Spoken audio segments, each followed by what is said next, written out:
한번 보자. 자, 이제 그래프 볼게요. 자, 외부 경제 과소 생산은 사적 비용이 사회적 비용보다 크지? 그러면 공급 곡선이 사적 비용을 반영한 공급 곡선과 사회적 비용을 반영한 공급 곡선이 있을 거 아니야? 그럼 생각해봐. 자, 그러면 일단 수요 곡선 이렇게 하나가 있고, 자, 이제 공급 곡선이 두 개가 있는 거야. 우리가 공부한 거 생각해 볼 거야. 야, 생산비가 증가하면 공급 곡선이 다시 생산비가 증가하면 공급이 증가해 감소해? 다시 생산비가 증가하면 공급이 감소하지. 그럼 생산비가 감소하면 공급이 증가하고, 그럼 공급이 감소하면 좌측 이동, 공급이 증가하면 우측 이동이지. 그럼 너네가 볼 때 비용 누가 더 많아? 사적 비용이 더 크지. 그러면 공급 곡선 두 가지 중에 사회적 비용보다 사적 비용이 더 크잖아. 그럼 어느 쪽에 있는 공급 곡선이 사적 비용을 반영한 공급 곡선일까? 자, 공급 곡선이 있는데 비용이 증가, 생산비가 증가하면 공급이 감소하잖아. 그럼 얘보다는 얘가 더 생산비가 많은 거지. 그러면 사적 비용이 사회적 비용보다 크면 왼쪽, 오른쪽 누가 사적 비용을 반영한 사적 공급 곡선이겠어?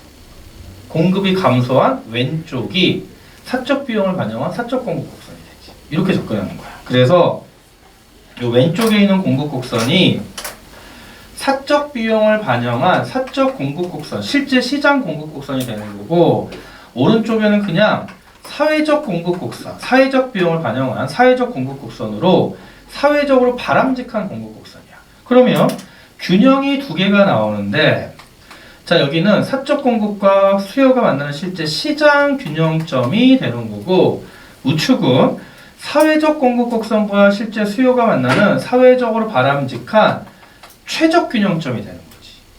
그러면 똑같아. 자, 여기 그러면 이때가 시장 균형 가격, 여기는 사회적으로 바람직한 최적 가격 수준이고, 거래량은 여기가 시장 거래량, 여기는 사회적으로 바람직한 최적 거래량 수준. 그럼 실제 시장 거래량보다, 사회적 최적 거래량 수준보다 시장 거래량이 더 적지. 이유는 사적 공급이 적어서지. 과소 생산돼서. 오케이? 그리고 실제 시장 가격은 사회적 최적 가격 수준보다 높게 형성된다. 여기까지도 확인. 자, 두 번째.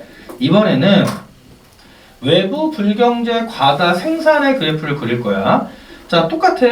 사적 비용을 반영한 공급 곡선과 사회적 비용을 반영한 공급 곡선이 있어서 이번에는 공급 곡선이 이렇게 똑같이 두 개가 있는 거지. 생산 측면이니까.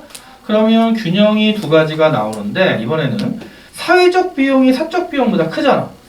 그럼 비용이 늘어나면 공급이 감소하니까 왼쪽에 있는 공급 곡선이 사회적 비용을 반영한 사회적 공급 곡선이 되고, 우측에 있는 공급 곡선은 사적 비용을 반영한 사적 공급 곡선이 되는 거야. 그 결과 균형이 두 가지인데 여기는 사회적으로 바람직한 최적 균형 수준이고, 여기는 실제 시장 균형이 되죠.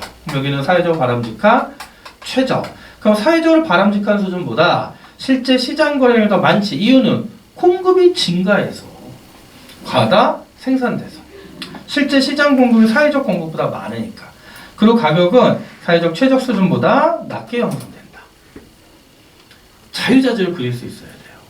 그래서 여기부터 내려가고 또 역으로 이걸 보고 이걸 잡아낼 수도 있어야 돼요. 단. 그러면 이 외부 경제 소비, 외부 불경제 소비, 외부 경제 생산, 외부 불경제 생산 모두 시장 실패잖아. 그럼 대책은 뭐겠어? 시장에 맡겨야 실패한 거니까 누가 개입해야 돼? 정부가 개입해야 돼. 그럼 너 상식적으로 봐봐. 자, 여기서 과소 소비됐고 과다 소비됐지. 그럼 대책은 뭐냐면 일반적 대책은 정부가 개입해서 여기서는 소비자에게 보조금 줘서 소비를 늘리는 거고, 여기서는 어디 있어? 여기서는 과다 소비니까 세금을 부과해서 소비를 줄이는 거겠지. 그치? 그래서 잘 봐. 외부 경제 과소 소비의 대책은, 외부 경제. 자, 과소 소비의 대책은 소비가 적으니까 일반적으로 정부가 보조금을 지급하여 소비를 늘리면 되고, 외부 불경제 과다 소비의 대책은 지금 소비가 너무 많은 거니까 정부가 세금을 부과하여 소비를 줄여주면 된다고. 두 번째, 여기도 마찬가지야.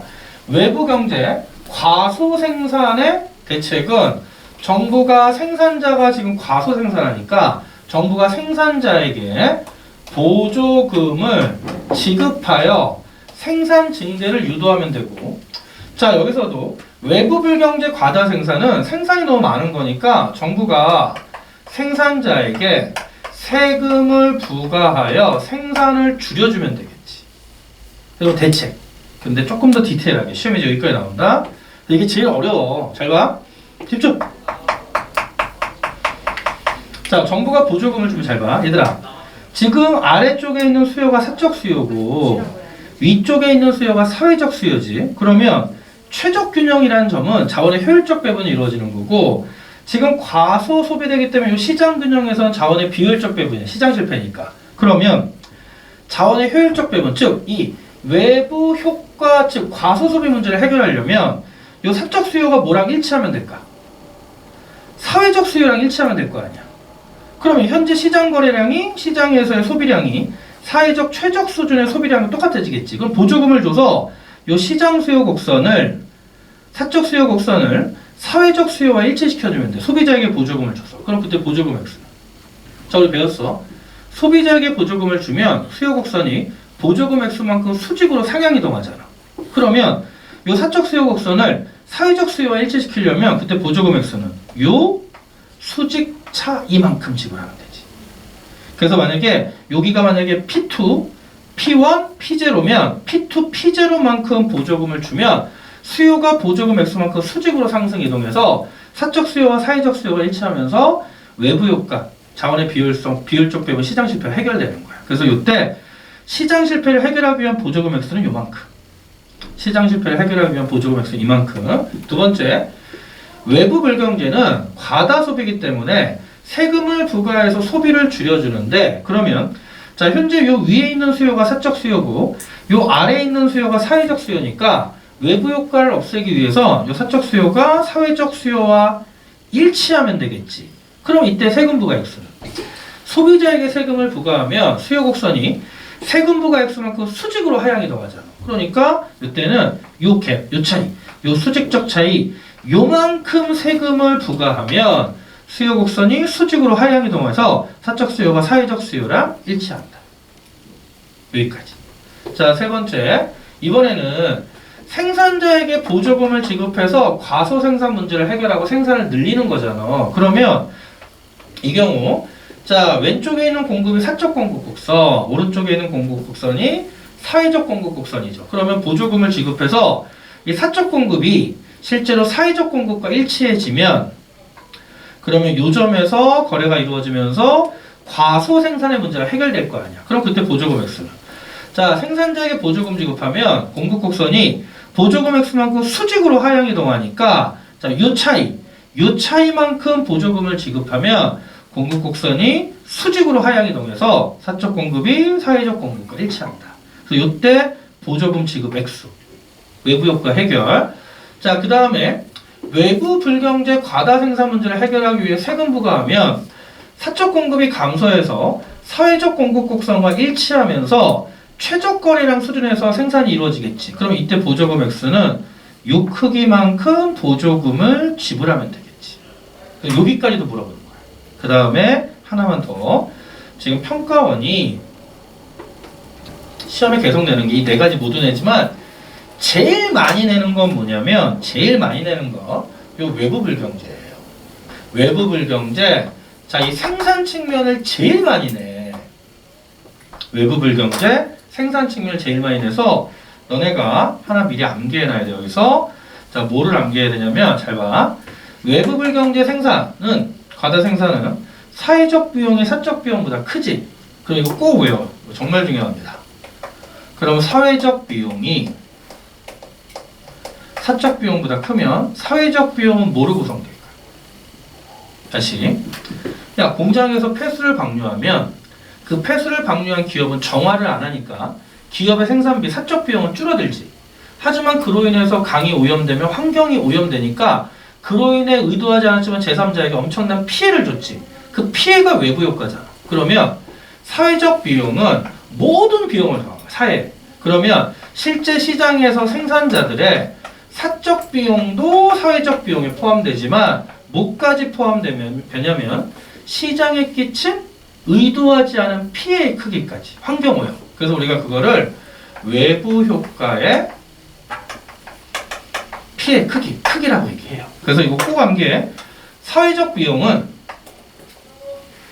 사적 비용 더하기 외부 효과의 크기다. 사회적 비용은 사적 비용 더하기 외부 효과의 크기다. 그러면 우리 다시 한번 이거 한번 다시 그려봐봐. 자, 우리가 외부별 경제 생산 측면의 그래프는 자, 공급 곡선 이렇게 있고요. 두 개가 이렇게 있었어. 자, 수요가 이렇게 있어서 자, 여기 왼쪽에 있는 공급 곡선이 사회적 비용을 반영한 사회적 공급 곡선이었고, 오른쪽에 있는 공급 곡선은 사적 비용을 반영한 사적 공급 곡선이었어. 그치? 자, 그러면 여기가 실제 최적 균형 수준이고, 여기가 시장 가격이지. 그럼 시장 균형 거래량이 여기야. 그럼 위로 한번 쭉 가볼게. 거래량 수준에서. 자, 일단 이렇게 이해하자. 모든 공급 곡선은 결국 비용을 반영하거든? 그러면, 자, 여기가 시장 균형인데 여기가 사적 공급이지. 그러면 이 아래에서 여기까지, 사적 공급 곡선까지는 사적 비용이 반영된 거야. 그러면 그 외 사회적 공급 곡선까지는 비용이 더 늘어난 거지. 그럼 이 크기가 바로 뭐냐면 외부 효과의 크기야. 사회 끼친 사회적 비용이 포함돼. 왜냐면 사회적 비용은 사적 비용 더하기 외부 효과의 크기인데, 자, 여기까지가 사회적 공급 곡선까지가 사회적 비용이고, 사적 비용까지가, 아니, 사적 공급 곡선까지가 사적 비용이니까, 그러면 결국 사회적 비용은 사적 비용 더하기 외부 효과의 크기가 되는 거야. 그럼 아까 내가 세금 부과 액수가 요 차이, 요거 세금을 부과하면 사적 공급 곡선이 수직으로 상향이 되면 사회적 공급 곡선과 일치해서 외부 효과가 사라진다고 그랬지. 그럼 결국 뭐냐면 외부 효과의 크기, 피해를 끼친 크기만큼 세금을 부과하면 결국 외부 효과가 사라진다는 얘기야. 그래서 요식 무조건 암기하세요. 이거 정말 중요한 거. 사회적 비용은 사적 비용 더하기 외부 효과의 크기다. 외부 효과의 크기는 사회에 끼친 피해. 사회에 끼친 피해. 자, 일단 여기까지가 고등학교 교육과정이어서 여러분 복습하면서 73페이지, 74페이지 4번 외부 효과의 종류와 그래프적 분석, 그리고 5번 정부의 개입, 생산 측면은 보조금 지급 또는 세금 부과, 소비 측면도 보조금 지급 또는 세금 부과. 자, 그래서 한 판으로 다 정리가 된 거니까, 자, 그럼 우리 이제 외부 효과 다 끝난 거야. 여기까지 정리. 얘들아, 일단 여기까지가 기본적으로 한 판이 끝난 거야. 그리고 우리 이제 테마 몇이야? 8까지 끝났죠. 근데 이제 우리가 탄력성을 아는데 일단 이거야. 여기까지가 미시경제야. 여기까지가 미시경제. 하나하나의 나무를 본 거고, 83페이지 테마 9번부터는 거시경제입니다. 테마 9번부터는 거시경제. 여기까지 일단 정리해주세요.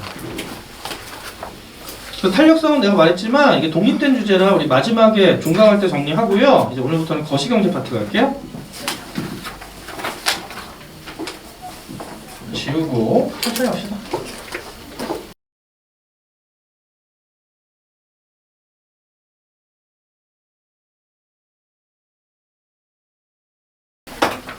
맞아, 진짜.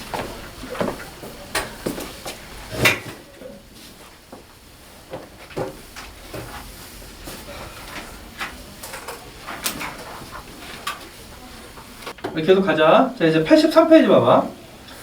얘들아, 거기 보면 이제 국민소득과 국민경제 균형에서 1번 한국경제 변화 있죠. 자, 수능에는 안 나오는데 내신에 나옵니다.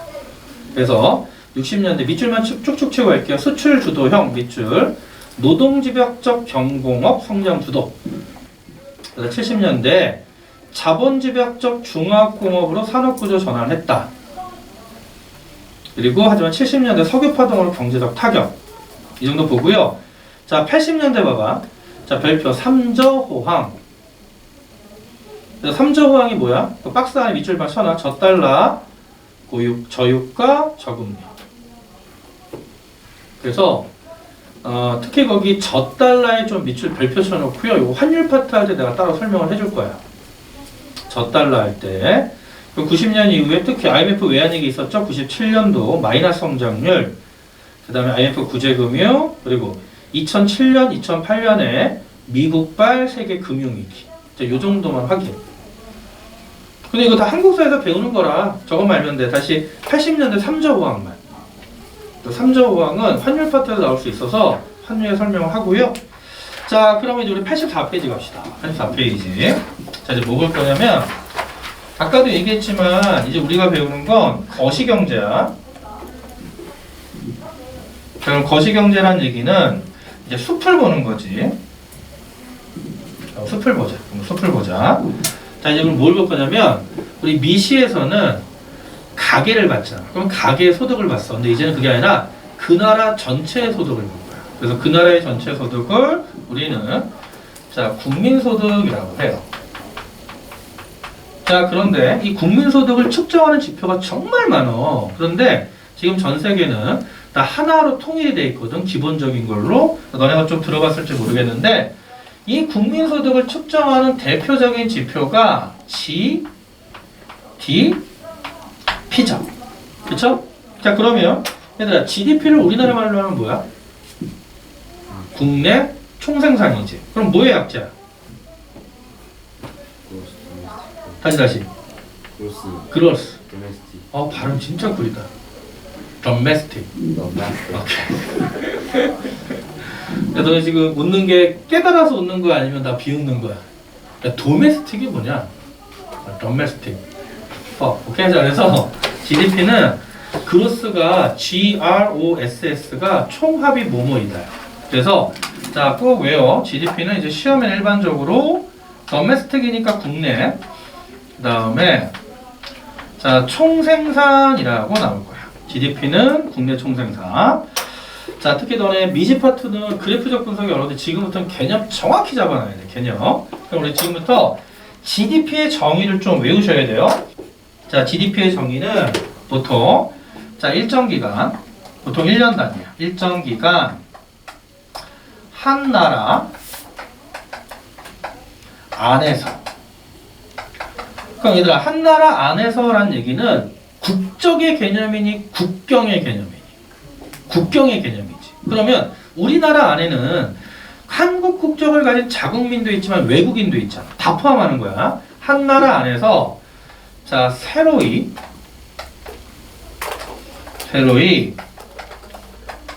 자, 생산한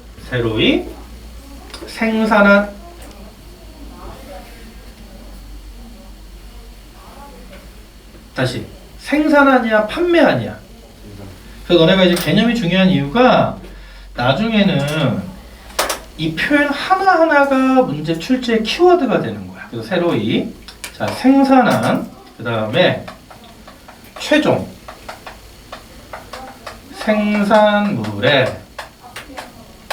최종 생산물들의 자, 시장 가치의 총합으로 계산합니다. 그래서 일단 이건 기본적으로 암기해야 돼.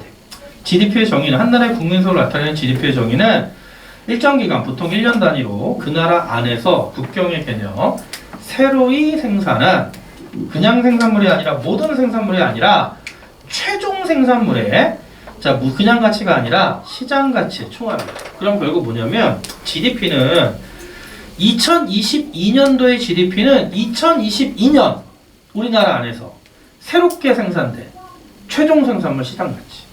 2023년도의 GDP는 23년 우리나라 안에서 새롭게 생산된 최종 생산물의 시장 가치. 이런 식으로 매년 집계하는 거예요. 그리고 GDP는 그냥 단순 총액 개념이지. 그렇죠? 그럼 원래 GDP를 계산하려면 어떻게 되냐면 예를 들어 2023년도의 GDP를 계산하려고 그러면 2023년 우리나라 생산된 모든 자동차 곱하기 개수 곱하기 가격 더하기 모든 과자 개수 곱하기 가격 더하기 이런 식으로 다 해나가면 그게 최종 생산물의 시장 가치의 총합이거든. 그런데 일단 이것도 알아놔. 일단 이게 기본이고요. 자, 그럼 시험 문제는 너희들한테 GDP를 계산하라는 문제도 나오지만 이 원리에 입각해서 GDP 계산에서 제외되는 걸 물어볼 거야. 그러면 잘 봐. 그럼 GDP 계산에서 제외되는 것만 잡아보면 돼요. GDP 계산에서 제외되는 거. 자, 그럼 봐봐. 일정 기간 한 나라 안에서 그럼 잘 봐. 새로이 생산한이지. 그럼 첫 번째 첫 번째 제외되는 건 뭐냐면 이거 중요합니다. 중고 거래는 제외돼요. 중고 거래는 제외되죠. 무슨 말인지 보자. 2018년에 그 세컨드카드 한번 차 새로 살려고 그러는데 그래서 제가 그 중고차 사이트를 보고 있어. 왜냐면 내가 사고 싶은 차가 너무 비싸. 새 차가 한 2억 되더라고. 그건 내가 살 수 없잖아. 아내가 가만히 안 두지. 내가 옛날에 차 처음 살 때 아내한테 물어봤어. 내가 2014년에 이제 차를 바꿀 때 2013년도다. 아내한테 아내 차가 따로 있지만 나 스포츠카 사도 되냐고 오픈카 할 때 아내가 말도 안 되는 소리를 한다고. 지금 딸내미 이제 태어나가지고 애가 있는데 무슨 오픈카 2인승 오픈카냐. 나한테 막 자기 이제 한 집안의 가장이고 아빠다. 그래서 내가 그래서 굴하진 않잖아. 그래서 막 계속 이제 혼날까봐 또 눈치를 보다가 그때 이제 학원 내가 있는 거기 이투스 계열 청소학원은 좋은 게 수능이 끝나면 선생님들끼리 단체로 해외여행을 가. 그래서 사회탐구 단체가 또 40명씩 가거든. 태국을 갔어. 실컷 놀다가 길가에 가는데 좌판에 라이터가 파는 거야. 근데 자동차 키 라이터가 파는 거야. 그 자동차 키처럼 생긴 누르면 라이터야. 그래서 그걸 샀다? 그 이제 집에 와가지고 아무 생각 없이 책상에 두고 갔는데 갑자기 수업하고 있는데 아내가 전화가 10몇 통이 와 있는 거 봤더니 상황이 이런 거야. 아내가 딱 이제 책상 위에 치운다고 책상을 봤더니 차 키가 있잖아. BMW가. 그러니까 아내가 착각하는 거야. 이 새끼가 내가 몰라 차 샀구나. 그러면서 아내가 우리 아파트가 한 3,000세대 되게 커. 지하철이 3층까지 있거든. 그 라이터를 들고, 그러니까 라이터가 웃긴 게 라이터 이렇게 생겼는데 이렇게 BMW 차키처럼 생겨서 전자키. 그러면 여기 버튼이 있는데 여기 아니라 여기를 누르면 라이터에서 불이 나오거든. 그러니까 내가 이게 버튼인 줄 알고 계속 지하에 버튼을 누르고 다닌 거야. 삑 소리 날 때까지. 그러다가 차가 안 보이니까 나한테 전화를 계속 한 거예요. 그래서 나중에 전화를 했어. 그래서 무슨 일이야 무슨 일 있어 했더니 사실대로 말하래. 차 어딨니? 그래서 억울하잖아. 그러니까 이걸 몰랐으니까. 그래서 뭔 소리야 차 안 샀다고 했더니 빨리 말해. 지금 내가 증거를 잡았다는 거야. 그래서 내가 어머니까지 우리 어머니가 옆동 사셨거든. 지금 어머니랑 자기 차를 찾고 다니고 있대. 그 뭐냐 했더니 라이터 얘기를 하는 거야. 내가 빵 터서로 혼자 웃겨가지고 자기야 거기 여기 말고 여기를 한번 눌러봐. 그때 갑자기 비명 소리가 들려. 왜 불꽃이 확 나왔잖아. 그 생각이 나는데 하여튼 그래서 나중에는 샀어 몰래 샀는데 그렇게 한 다음에 아내가 이제 안심했죠. 저기 3일 뒤에 샀죠. 그래서 3일 뒤에. 그리고 샀다는 얘기 안 하고 2달 동안 맨날 출퇴근을 했어. 아내가 모르잖아. 근데 한 번은 토요일 날 일찍 끝났어. 아파트 입구 큰 입구 있잖아. 거기서 오픈카에 뚜껑이 열려. 그걸 열고 들어가는데 오른쪽에 아내랑 딸내미가 자전거 타고 있는 거야. 그 갑자기 딱 보자마자 오픈카 뚜껑 열었죠. 고개 숙였어. 이렇게 가는데 갑자기 저기서 아빠! 소리가 들리는 거야. 봤더니 아내 눈 마주치고. 그래서 행복한 가정생활을 여태까지 잘 하고 있어요. 그때 실컷했죠. 자 그럼 잘 봐. 이게 무슨 말이냐면 그럼 내가 생각해봐. 내가 이제 SLK를 샀어. SLK 시리즈 샀는데 벤츠 그게 봐봐. 2000 내가 14년 샀나 13년인가? 자 13년 예를 들어 그때 다 해가지고 1억 주고 샀어. 다 넣어가지고 그 막 그런 거 있잖아. 좋은 거 막 넣어서. 근데 이걸 내가 잘 타다가 2023년에 중고차 시장에서 3천만 원에 팔았어. 자 그러면 잘 봐. 3천만 원에 2013년에 판매가 됐지. 자 그러면 자 이거는 무슨 차야? 새 차야 중고차야? 중고차 거래지. GDP에 포함돼야 한대. 이유는? 생산한 게 아니라 GDP 계산의 정의는 뭐야? 일단 새로이 생산돼. 무조건 그해 생산돼. 그래서 너네 아파트가 예를 들어 2020년에 새롭게 건설된 아파트가 처음에 5억에 분양됐다가 그 다음에 계속 10억에 거래되고 15억에 거래도 GDP에 포함이 안 돼. GDP에는 그 생산된 해에만 포함되는 거야. 무조건 아파트도. 오케이? 그래서 중고 거래는 제외돼. 그럼 이때 3천만 원에 판매된 금액은 제외되지. 단 팔았더니 내가 중고차 딜러한테 맡겼을 거 아니야. 그랬더니 딜러가 수수료로 50만 원을 챙겼어. 야, 그럼 수수료는 서비스 거래지. 단 이거는 언제 발생한 거야? 23년에 발생한 거야. 이건 GDP에 포함하죠. 이해돼? 그래서 요게 포인트다. 수수료는 포함하는 거야. 자동차 가격은 포함하지 않지만 중고차 딜러의 수수료는 그해 발생한 서비스 거래이기 때문에. 이해돼? 오케이. 그래서 꼭 알아놔. 위에다가 CF하고 수수료는 포함한다. 수수료는 포함한다. 자, 두 번째. 이건 또 뭐가 있냐면, 야, 너네들이 알고 있는 재고의 의미가 뭐니? 얘들아, 재고는 뭐냐면 그해 생산됐는데 판매가 안 된 거야. 그럼 잘 봐. 2023년도에 나 요새 이거 사고 싶은데. 이거 G 뭐지? G 시리즈. 제네시스. G80. 이것도 거의 옵션 다 끼면 1억 하던데? 내가 이거 승차감이 너무 좋더라. 이게 사장님 차잖아. 대학 가서 면허 따서 와서 알바해라. 나 수업이 너무 많아서 이동할 때 너네 좀 알바 시킬게. 운전 알바야, 운전 알바. 이 새끼들 분명히 차 맡겨두면 갑자기 연락이 안 될 거야. 다음날 전화할 때 어디 할 때 부산에 있던 소리 하고 있겠지. 자, 2023년에 G80이 100대가 생산됐어. 근데 50대가 한 대당 1억씩에 팔렸어요. 그리고 나머지 50대가 안 팔렸어. 그럼 안 팔리면 뭐가 되는 거야? 재고. 그럼 이 안 팔린 재고가 2024년도 2월 달에 모두 재고가 판매됐어. 자, 그러면 이 50대 재고 금액 한 대당 1억, 50억 어떻게 해결할까? 자, 다시 GDP는 생산량, 생산 기준이야, 판매 기준이야? 생산 기준이지. 그러면 판매는 중요하지 않아. 그래서 50대가 판매됐지. 근데 한 대가 1억이면 50억이지. 근데 50대가 재고로 남았지만 얘도 똑같은 차니까 한 대당 1억이지. 그러면 재고로 남은 50억도 팔렸다고 가정하고 2023년 GDP에 포함시켜요. 왜? 판매 기준이 아니라 생산 기준이니까. 그래서 다시 안 팔리고 남은 재고도 그 생산된 해 GDP에 포함합니다. 그런데 만약에 그게 24년에 2월 달에 팔렸다고 24년에다 만약에 포함시키면 중복 계산될 거 아니야. 그러니까 두 번째는 뭐가 제외되냐면 재고 판매 금액도 제외되는 거야.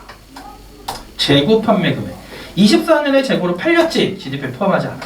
왜? 그 전년에 재고로 남을 때 이미 GDP에 포함시켰으니까. 그래서 재고 판매 제외하고요. 자, 세 번째는 뭐를 제외하냐면 최종 생산물의 시장 가치이기 때문에 중간재 거래도 제외해요. 단 중간재는 제시문을 보고 파악해야 돼. 잘 봐, 얘들아. 너네 밀가루를 농심이 300만 원어치 샀어. 그럼 이 밀가루는 중간재야, 최종 생산물이야? 중간재지. 그럼 그거 갖고 라면 만들어서 1,000만 원에 팔면 그 라면 가격 안에 중간재 가격 밀가루가 포함됐을 거 아니야? 요거 집계하면 중복 계산돼요. 그런데 만약에 어머님이 밀가루 사면 그때 이거는 최종 생산물이야, 중간재야? 최종 생산물이지. 그거는 GDP에 포함하는 거야. 왜냐면 GDP는 무조건 최종 생산물만 포함하기 때문에. 따라서 중간재 거래도 제외한다. 그 다음에 네 번째, 시장 가치의 총합이죠. 잘 들어. 얘들아, 여기서 말하는 시장 가치는 의미가 두 가지야. 좁게 해석하면 시장 가격. 그치? 즉 시장에서 거래된 거야. 시장에서 거래된 거. 좁게 해석하면. 넓게 해석하면 시장 가치의 측정이 가능한 거야. 그러니까 다시 여기서 시장 가치의 총합이라는 얘기는 시장에서 거래된 것 또는 시장 가치를 측정할 수 있는 것. 자, 그러면 시장에서 거래가 되지 않거나 즉 시장 외 또는 시장 가치를 측정할 수 없는 거는 제외되겠지. 그럼 잘 봐. 어머님이 전업주부로서 가사 노동을 하셔. 근데 어머님이 가사 도우미로 아르바이트를 하셔. 그럼 위에 거는 GDP에 포함될까 안 될까? 가사 노동. 안 돼. 이유는 저 시장에서 거래가 안 됐잖아.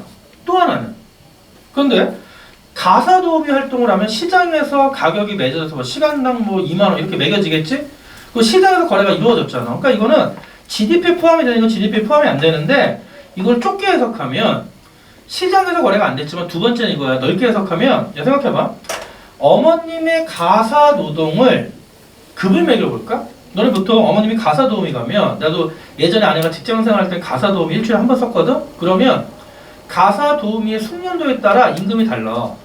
보통 반나절 4시간 일할 때 어떤 분들은 초보이신 분들은 4만 원 받고요. 정말 잘하시는 분들은 6만 원 받아. 그러면 A급, B급, 자 C급 가사 도우미가 있어서 A급은 6만 원, B급은 5만 원, C급은 4만 원을 해보자. 그러면 가사 도우미를 실제 시장 가서 하면 급이 매겨지지. 근데 만약에 어머님의 가사 노동을 급을 매기면 누가 매길까? 아빠가 매길까? 깨져요. 아빠가 함부로 어떻게? 그러니까 엄마는 뭐라 그러냐면 통계청이 와가지고 당신은 무슨 급인가 물어보면 모든 엄마들 다 자기는 무슨 급이래. 다 A급이라고 그럴 거 아니야. 시장 가치 측정이 불가능한 거야. 또 이런 사례가 뭐가 있냐면 이 시장 거래, 외거래가 자가 소비를 목적으로 하는 자가 생산이 있거든. 야, 시장에 갖다 팔려는 목적이 아니라 내가 소비하려고 자가 생산하는 거. 대표적 뭐야? 옥상에 텃밭에 키우는 야채들이지. 상추 이런 거. 그럼 일단 시장 거래도 안 됐지만 농부들이 상추를 재배하면 농산물 시장에서 등급을 매기지. 가격이 다 달라지는데 어머님이 옥상에서 재배한 상추를 가서 등급 물어보면 엄마는 무조건 뭐라 그래? 다 A급에 그럴 거 아니야. 시장 가치 측정이 불가능한 거야. 이해돼요? 그리고 또 시장 외거래 대표적인 건 뭐 있어? 지하 경제. 너네 아마 학교에 불법 스포츠 토토 하는 애들 있지? 게임으로. 그치? 근데 그게 다 지하 경제지. 그 금액이 너네 몰라서 그러는데 얼마까지 추산하냐면 집계가 정확히 안 되는데 우리나라 GDP의 최대 30%까지 보더라. 엄청나지? 근데 주위에, 그러니까 너네 연예인들 중에도 이거 하다가 몇 년 동안 쉬다 나온 사람 많잖아. 누구 있어? 너네 봐. 이수근, 탁재훈, 토니야. 다 이것 때문에 3, 4년 쉬다 나왔잖아. 근데 여기 왜 빠지는 줄 알아? 너네 불법 스포츠 토토에 빠진 사람들은 빠지는 이유가 합법적인 스포츠 토토는 일단 베팅 금액이 한정돼 있잖아. 근데 불법은 한정이 없지. 두 번째는 합법적은요. 야구를 걸면 야구 시즌에만 할 수 있잖아. 그럼 야구가 낮에 하면 낮에만 할 수 있지. 근데 이 사람들 도박에 빠지면 쉬지 않고 배팅을 해야 돼. 근데 불법은 쉬지 않고 배팅이 가능하거든. 왜? 불법 스포츠 토토는 전 세계에서 스포츠 경기가 발생만 하면 걸 수 있어요. 그래서 얘네들 어디까지 거냐면 필리핀 중학생 테니스 대회까지 걸어. 그냥 24시간 돌아가니까 쉬지 않고 거는 거야. 결과만 나오면 거는 거야. 결과만 나오면. 그러면 한 번 걸 때마다 무조건 그 스포츠 도박 사이트 있지. 사이트가 내가 이거 수수료 10% 가져가거든. 딴 금액에. 그러면 얘네들은 계속 땄다 이렇다 계속 원금 다 날리고 돈은 누구만 버는 거야? 사이트 회사만 벌죠. 그래서 말도 안 되는 회사가 있는데 저번 뉴스 나온 거 봤더니 조폭 애들이 중국에다가 사이트를 만들었는데 사이트를 60개 만들었어요. 다 똑같은 기능인데 표지만 다르게 한 거야. 그래서 한 사이트당 보통 회원이 30명에서 50명밖에 안 돼. 근데 60개를 운영하면 1년에 한 1,000억을 벌더라. 왜냐면 걔네들 30명, 50명이 계속 걸잖아. 그러면 딴 금액에 무조건 10%가 자동으로 수수료 입금이 되잖아. 그래서 걔네들 이제 잡아가지고 현장 급습하면 서울에 있는 집에서 막 현금 따발 30억, 기본 50억 이렇게 나오고 명품 구두 가방 이런 거 나오지. 또 이런 얘기 했더니 혹시 나도 이런 생각 하지 말고 법에 응징을 당해. 돈은 노동으로 정당하게 버는 거야. 한탕 이런 생각 절대 하지 마. 그럼 이제 너희들 저 어두운 세계로 들어가고 그러면 이제 혼자 독방에 앉아있게 돼요. 절대 하지 말고. 아까 뭐야? 돈이 돈 같지 않죠? 자, 네 가지 유형입니다. GDP 계산이 제외되는 건 중고거래, 재고판매, 중간재거래, 시장 외거래. 특히 자가소비 목적으로 한 자가생산, 지하경제. 자, 그럼 우리 어디까지 정리가 됐냐면, 자, 이제 84페이지 맨 위에 2번 국내 총생산, 그 의미. 한 나라 국경 안에서 일정 기간 동안 새로 생산된 최종 생산물의 시장 가치를 합산한 것. 계산 방법 별표 3개. 계산 방법 3가지 외우셔야 돼요. 설명할 거야. 그리고 3번 국내 총생산에 의해서 의미 쫙 설명했고요. 가운데에 보면 GDP의 계산 방법이 있지. 그래서 이거 시험에 잘 나오니까 자, 여기까지 좀 쉴게요. 자, 너네 GDP에 계산 방법이 나오면 공식이 몇 가지냐면 공식이 세 가지야. 암기해야 돼. 공식 세 가지 암기하고 결론부터 말해주면 1번 공식과 2번 공식과 3번 공식으로 계산한 값이 다 똑같아야 돼. 똑같아야 되고 그럼 첫 번째 공식은 뭐냐면 자, 최종 생산물의 시장 가치로 계산을 합니다. 최종 생산물의 시장 가치로 계산을 해. 왜 그러냐면 이거야. 너네한테 계산 문제를 낼 때 원래 GDP는 시장 가치, 최종 생산물들의 시장 가치의 총합이지. 그런데 너네한테 계산 문제 낼 때 재화를 막 몇십만 개, 몇백만 개 못 내잖아. 그러니까 보통 재화를 한 개 또는 두 개만 낼 거야. 그럼 너희들은 그냥 결국 최종 생산물의 시장 가치의 총합이니까 결국 최종 생산물의 시장 가치로 GDP를 계산한다. 두 번째. 결국 최종 생산물이기 때문에 GDP의 두 번째는 자, 시그마 다 모두 더해주면 돼. 뭐를 다 더해주면 되냐면 각 단계에서 자, 각각 생산 단계들이 있을 거 아니야. 각 단계에서 창출된 부가가치를 모두 다 더해주면 GDP. 오케이? 그 세 번째는 이 공식은 그냥 한 번 알아놔. 자, 모든 생산물인 총생산물의 가치에서 뭐를 빼주면 되냐면 중간 생산물의 가치를 빼주면 돼요. 그 결론은 뭐냐면 1번, 2번, 3번으로 계산한 금액이 같게 나와야 돼. 오케이? 그래서 일단 공식을 외워야 돼. 공식 외우고 문제 적용하는데 꼭 주의할 거 GDP는 어디 안에서? 한 나라 안에서. 그럼 외국에서 생산된 거 GDP에 포함이 돼, 안 돼? 안 된다. 자, 그럼 먼저 간단 계산 보고 좀 심한 내용 다음 시간에 볼게. 자, 84페이지 GDP 계산 봐봐. 자, 가운데 보면 사례가 있죠. 자, 사례 보자. 자, 기본적인 연습부터 해볼게. 자, 거기 사례를 보니까 자, 종자업자가 밀 씨앗을 80만원치 생산해서 농부에게 판매했대. 자, 그러면 봐봐. 종자업자가 밀 씨앗을 자 80만원치 생산해서 누구에게 판매했냐면 농부에게 판매합니다. 그랬더니 농부는 이 밀 씨앗으로 200만원치 밀을 생산해서 제분업자. 그럼 제분업자는 누구냐면 방앗간 주인이지. 자, 제분업자 방앗간 주인한테 200만원어치를 판매한 거야. 그랬더니 자, 제분업자는 이 밀로 이 200의 밀을 사다가 300만원어치의 밀가루를 만들어서 자, 300만원어치의 밀가루를 만들어서 이걸 누구에게 팔았냐면 제빵업자에게 팔죠. 파리바게트 제빵업자한테 팔았더니 제빵업자는 이 밀가루 사다가 빵을 자 450만원어치 만들어서 최종적으로 누구에게 팔았냐면 자 소비자에게 판 상황이지. 자, 그러면 GDP 계산하래. 그럼 1번 계산 공식에 따라 1번은 뭐였어? 최종 생산물의 시장가치지. 자, 여기 최종 생산물 뭐밖에 없어? 빵밖에 없잖아. 그러면 1번에 의해서 GDP는 450이 되는 거야. 자, 2번 각 단계 부가가치의 총합. 자, 그럼 물어보자. 얘들아, 부가가치 구하는 공식 어떻게 됐지? 툭툭 나와야 돼. 다시 부가가치 구하는 공식. 다시 못 빼기? 편익 아니지? 편익은 가계의 선택이고 부가가치는 기업의 입장이니까 총수입 빼기 중간재구입비용. 되지? 자, 그럼 봐봐. 야, 종자업자는 씨앗을 농부에게 80에 팔았지. 그럼 총수입이 80이야. 중간재구입비용 0 없잖아. 그럼 80 부가가치. 그 다음에 농부의 부가가치는 얼마니? 200 수입해서 중간재 80 빼면 120이지. 그치? 자, 근데 제분업자의 부가가치는 100이지. 300에 팔았는데 200에 중간재 사왔으니까.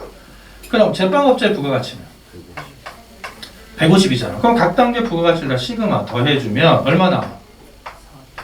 450 나오잖아. 같지? 자, 세 번째는 잘 안 나오지만 봐봐. 세 번째는 총 생산물의 가치에서 중간 생산물의 가치를 빼주는 거야. 다시 주의해. 최종이 아니라 총 생산물의 가치야. 그러면 자, 이것도 생산물, 이것도 생산물, 이것도 생산물, 이것도 생산물이잖아. 그러면 총 생산물은 씨앗 더하기 밀가루 밀 더하기 밀가루 더하기 빵 돼요? 그럼 이 중에서 중간 생산물은 누구지? 빵 빼고 나머지가 다 중간 생산물이잖아요. 씨앗 더하기 밀가루 더하기 밀 더하기 200 그럼 밀가루 300 오케이?